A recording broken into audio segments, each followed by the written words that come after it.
സ്വന്തം വീട്ടിലൊരു തൂവാനം അടിച്ചാൽ അത് പരിഹരിക്കാനുള്ള പണം പോലും രേണു സുധിക്ക് കിട്ടുന്നില്ലേ എന്നായിരുന്നു സുധിലയത്തിലെ ചോർച്ചയുമായി ബന്ധപ്പെട്ട വാർത്തകൾക്ക് താഴെ പലരും ചോദിച്ചത്.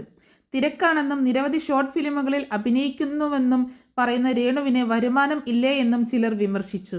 ഇപ്പോഴിതാ ഇതിന് ഉത്തരം നൽകുകയാണ് രേണു. താൻ വാങ്ങുന്ന പ്രതിഫലവും താരം വെളിപ്പെടുത്തി.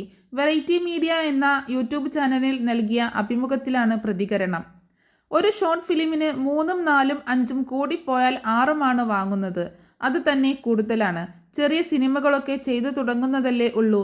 വലിയ വരുമാനവും പ്രതിഫലവും ഒന്നും എനിക്ക് ആയിട്ടില്ല. ആ വീടിൻ്റെ ഗ്ലാസ് മാറ്റാനുള്ള വരുമാനം ഇല്ല. എൻ്റെ അക്കൗണ്ടിൽ കോടികൾ വരട്ടെ, നിലവിൽ ഒരു ഉണ്ടയും ഇല്ലെന്ന് എനിക്കേ അറിയുകയുള്ളൂ.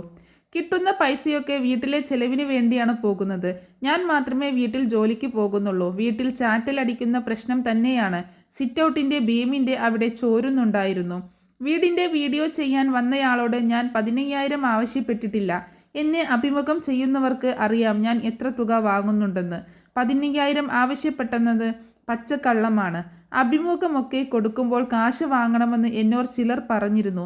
10,000 രൂപ വാങ്ങണമെന്നായിരുന്നു ആദ്യ സമയത്തൊക്കെ പറഞ്ഞത്. ആ തുക ഞാൻ ചോദിച്ചിട്ടുണ്ടെങ്കിലും വാങ്ങിയിട്ടില്ല. വീടിൻ്റെ വീഡിയോ എടുക്കാൻ വന്ന സമയത്ത് എനിക്ക് യാതൊരു വരുമാനവും ഇല്ലായിരുന്നു. അപ്പോൾ വ്ലോഗ് എടുക്കാൻ വരുന്നവരോട് 5,000 രൂപയൊക്കെ വാങ്ങാറുണ്ടെന്ന് ഞാൻ ഫിറോസ് ഇക്കയോട് പറഞ്ഞിരുന്നു. ഇക്കയുമായി ബന്ധപ്പെട്ട യൂട്യൂബേഴ്സ് വന്നപ്പോൾ ഞാൻ പണം വാങ്ങാറുണ്ടെന്ന് പറഞ്ഞു. അതിനുശേഷമാണ് ഫിറോസ് ഇക്ക മിണ്ടാതായത്. കാശ് വാങ്ങിയില്ലെങ്കിൽ വല്ലോം കഴിക്കണ്ടേ? ആ സമയത്ത് എനിക്ക് പണമൊന്നും ഇല്ലായിരുന്നു. ഇക്കായും അദ്ദേഹത്തിൻ്റെ ആൾക്കാരുമാണ് വന്നതെങ്കിൽ ഞാൻ പൈസ ആവശ്യപ്പെടില്ലായിരുന്നു. എന്നാൽ വേറെ യൂട്യൂബർമാരാണ് വിളിച്ചത്. അതിനുശേഷമാണ് അദ്ദേഹം പറയുന്നത്. പിന്നെ അതെങ്ങനെ തെറ്റി മാറിപ്പോയി. ഇതിനുശേഷം സംസാരമൊന്നും ഉണ്ടായിട്ടില്ല. പ്രശ്നത്തിൻ്റെ കാര്യം ഇപ്പോഴാണ് മനസ്സിലാകുന്നത്. ഞാൻ പൈസ ആവശ്യപ്പെട്ടതിൽ എനിക്കൊരു കുറ്റവും തോന്നിയിട്ടില്ല. ദാനം കിട്ടിയ പശുവിൻ്റെ പല്ല് ഞാൻ ഇന്നുവരെ എണ്ണിയിട്ടില്ല. മഴ പെയ്ത കാര്യം ചോദിച്ചത് കൊണ്ടാണ് ഞാൻ പറഞ്ഞത്. ഇതിനിടയിൽ പല കാര്യങ്ങളും ഉണ്ടായിട്ടുണ്ട്. അതുകൊണ്ടാണ് ഞാൻ സംസാരിച്ചത്.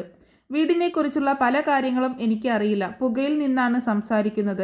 ആളുകൾ സംസാരിക്കുന്നത് എനിക്ക് ധാരാളം വരുമാനം ഉണ്ടെന്ന് കരുതിയാകും. എന്നാൽ എനിക്ക് വലിയ വരുമാനം കിട്ടുന്നില്ല.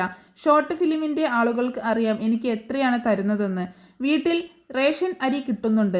അതുകൊണ്ട് കുഴപ്പമില്ല. കിച്ചുവിന് ഞാൻ പോക്കറ്റ് മണി കൊടുക്കാറുണ്ട്. അവൻ എൻ്റെ മകനാണ്. അവന് ആവശ്യങ്ങളുണ്ട്. കൊച്ചിന് ചെലവുണ്ട്. വീട്ടിൽ അപ്പാക്കും അമ്മയ്ക്കും അസുഖമുണ്ട്. പ്രായമുള്ളവരാണ്. അവരുടെ കാര്യങ്ങൾ നോക്കേണ്ടതുണ്ട്. സുധിച്ചേട്ടൻ്റെ വീട്ടുകാരുമായി എനിക്ക് യാതൊരു പ്രശ്നവുമില്ല. അവർക്ക് ജോലി തിരക്കായതുകൊണ്ടാണ് അവർ ഇങ്ങോട്ട് വരാത്തത്. ഞാൻ അങ്ങോട്ട് പോകാത്തതും തിരക്ക് കാരണമാണ്. കഴിഞ്ഞ ദിവസവും അവർ വിളിച്ചിരുന്നു. ഞാൻ പ്രശസ്തിക്ക് വേണ്ടി ശ്രമിക്കാറില്ല. ഇപ്പോൾ ആളുകൾ കണ്ടാൽ ഓടി വന്ന് സംസാരിക്കും. വലിയ നടിയെ കണ്ടതുപോലെ. എന്നെ തന്നെയാണോ എന്ന് സംശയം തോന്നാറുണ്ട്. സെൽഫി എടുക്കലും പരിപാടിയും ഒക്കെയാണ്. ഇതെന്താണ് സംഭവം എന്നൊക്കെ തോന്നാറുണ്ട്. സുധിച്ചേട്ടൻ്റെ ഭാര്യ ആയതുകൊണ്ടാണ് എന്നെ ഇഷ്ടപ്പെടുന്നത്. ആളുകൾക്ക് ആ ബഹുമാനം ഉണ്ട്, രേണു പറയുന്നു.